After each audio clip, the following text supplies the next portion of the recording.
Hello everyone. I'm Travell, and my project is a scientific article summarizing. Okay. Before we get into that, just a little background about myself. I'm a junior computer science student at UH Manoa. I enjoy hiking. This background and pictures is my latest hike on the windward side of the island. I enjoy hiking, games, bowling, and learning about science and tech. I joined the SCIPE research program to build real world skills in software and scientific data. And I think this project is a big step towards bridging research and accessibility. For dream-wise, I like to build, I like to create things. So I want to create something that's useful or something people actually benefit from, whether it's science, tech, or games. I just want to make a difference. Project overview. So what I'm building. Okay. What is the scientific article summarizer? Scientific article summarizer is a web app that helps users explore and understand scientific research. Scientific research, in my view, is pretty hard to comprehend. It's very like complex. Sometimes the words are very big and like you don't really understand. So my web app would provide short summaries for both lay people, which is like general public, and expert audience. I also have an option to translate it to Spanish for broader accessibility, since Spanish is the second most spoken language in the States. And the target audience would be students, researchers, journalists, and curious public. I built it using Python, Streamlit. For my database, I use SQLite and Google's Gemini API. What the app does on the right is just a little snippet of my app UI, but the features of the summarizers, I was able to search through a collection of articles. I don't have it in here, but I use PubMed Central as my data set. PubMed Central is just like a giant collection of scientific research data. It's more focused on like healthcare. And I'm able to get an instant view of their abstracts, layperson summaries, and expert summaries, and Spanish if that's if you know Spanish. I also added a new filter. I didn't really know how I wanted to categorize my titles since it's very large and kind of long. So I did add a filter tag that categorizes them by topic tags. How it works on the right, I have a flow chart. So before all of this, let's see. I take the articles from PubMed Central. I had a script where I ran it and I got the files back as a XML file. But if you guys don't know, XML is like very clunky. It's not really like sorted in like an easy way to read. All the data's scattered. So I used another script to transfer the XML files to CSV files. And that's where I was able to find titles, abstract, all the metadata. And from there, I'm able to take that and then put that into a Gemini API call. And that's where all the summaries are generated. And from there, I get keyword extraction. So that's how I generated the filters and how generated the filters from abstracts and titles. Then from there, I stored this data in a SQLite database so that we have a fast local access. and responsive experience. And it also reduces API calls, which could be slow or limited, but it also improves the reliability. Okay, progress so far. To the right, it's just a snippet of my code and all my cache titles. For the coding part, you can see where it says, so basically this is me generating summary. I could ask the Gemini API whatever question I want about the publication. Right here, um, right here, I asked it what is it about? Tell me in a sentence and make sure it's a eighth grade reading level. I chose eighth grade reading level because that's the average reading level of a US citizen. But we can see I have 50 articles processed and stored in the database. Hmm.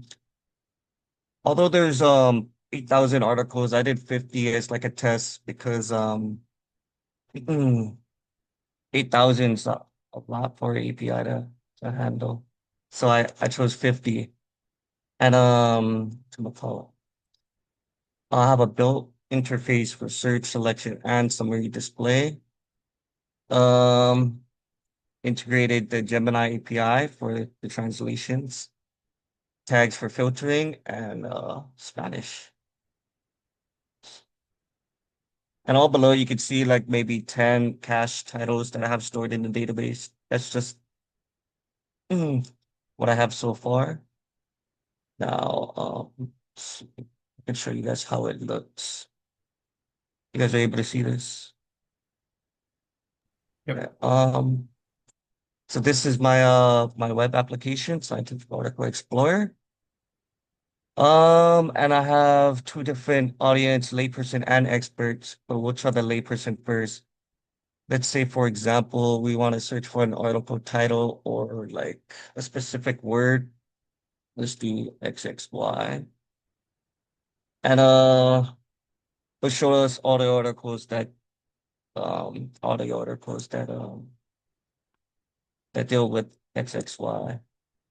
If we want to use filtering tags, like we're saying, let's do maybe healthcare. Let's do healthcare. It's only gonna show us articles that deal with healthcare. But if you don't want to choose that and just look through yourself, there's 50 articles. We could take one for example. Let's try it. Here. Let's see right here. So we'll take this abstract and we'll generate a summary. And it give us a one sentence summary for a regular person. And if you wanted to read it in Spanish, you read it in Spanish. And the Spanish is translated directly from the layperson summary, so it shouldn't be too complex. Unless you wanted to, let's say, for example, read it in like an expert way. So this is the ex expert generated summary. But if we wanted it in Spanish, it also gives you like an expert Spanish translation as well. And then it shows you all the cache titles on the bottom.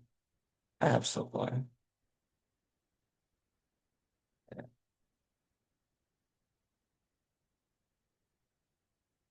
Some challenges I face were messy abstract data. So some articles had like missing abstracts. They weren't even there, and it caused quite a lot of errors, which was difficult to handle. Also, thinking of UI layout struggles. I think I've had maybe two different designs before this final product I made, which were yeah, it wasn't really clear. I wasn't using a database, so it would run the API call directly on the spot, which greatly like slowed down um the summaries to pick out. Oh, so go back. Also, another one was converting XML to CSV. That was another issue that I had. since it all came out from PubMed Central, converting it was hard because of all the nested tags and variable structures. And like, as I was saying before, it's very cluttered and importing fields like abstract authors or headings were like deeply buried within text. What next?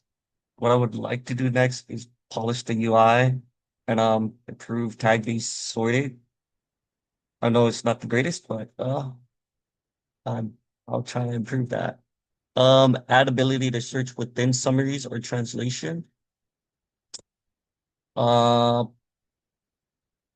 for future plans, also host the app online would be great since I have it on a local host using Streamlight.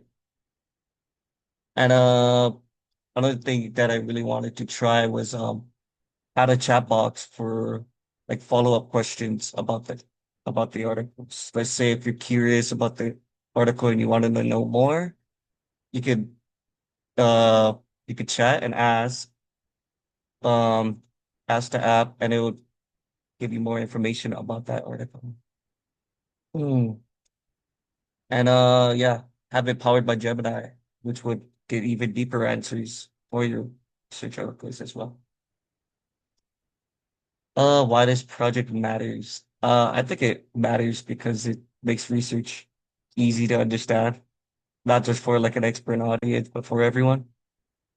And it helps bridge that gap between complex science and real people. I love your feedback on UI improvements or better filtering ideas. Before that, I'd like to thank all these mentors, Alex, Kartik, Gavin, Luke, Connor, Kaifumi, and thank you, Sean, for the Gemini credits and the NSF and Cyber Infrastructure Summer Immersion Program for giving me this opportunity. Thank you.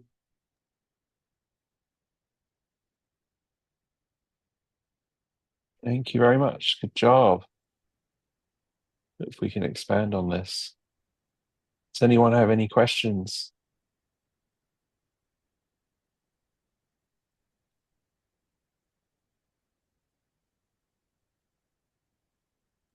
Okay. I just have one question. Yes. So for Gemini stuff, how much did or which model did you use when you said it's Gemini? What model did I use? Did you use like Flash 2.5 or I think it was Gemini 2.5 Pro. I okay. think that's what model I use. I believe so. Did you have to chunk any of the data up for your summaries or the context window was large enough for what you passed it? Oh, it was large enough. I have more than enough space. Okay. Yeah, really nice. Thanks. Thank you.